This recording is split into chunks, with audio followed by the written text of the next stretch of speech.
పట్టణంలో 25 స్థలాలలో ఎంపిక చేసిన స్థలాలలో బస్ షెల్టర్ నిర్మాణాన్ని ప్రారంభం చేసుకున్నాం.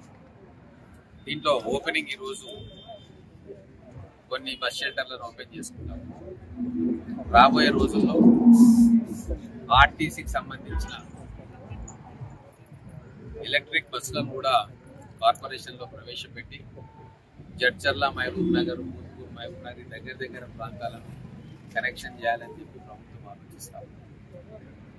కార్పొరేషన్ను అన్ని రంగాల్లో ముందుకు తీసుకుపోవాలి.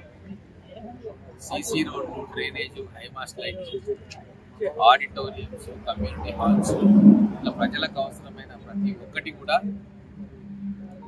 కంప్లీట్ చేయాలన్న భావనతో ఉన్నాం. అలాగే నగరంలో 20 పార్కులను ఐడెంటిఫై చేసి వాటిని కూడా డెవలప్ చేస్తూ ఉన్నాం. ఆల్రెడీ 2 పార్కులను ఓపెనింగ్ కూడా చేయడం జరిగింది. మిగతా 18 పార్కుల నిర్మాణం జరుగుతూ ఉంది.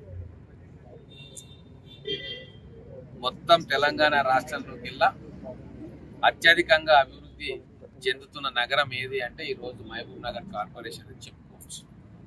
గౌరవ ముఖ్యమంత్రి గారి ప్రత్యేక దృష్టి, మా అందరి కృషి ఖచ్చితంగా రాబోయే రోజుల్లో 100 కోట్ల రూపాయల నిధులతోటి మహబూబ్ నగర్ కార్పొరేషన్ను రాష్ట్రంలోనే నెంబర్ 1 కార్పొరేషన్ తీసుకుంటా ఉన్నాం.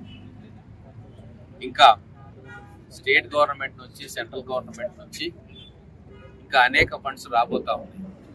మొన్ననే ఢిల్లీకి పోయి అర్బన్ డెవలప్మెంట్ మంత్రి గారిని కలవడం జరిగింది.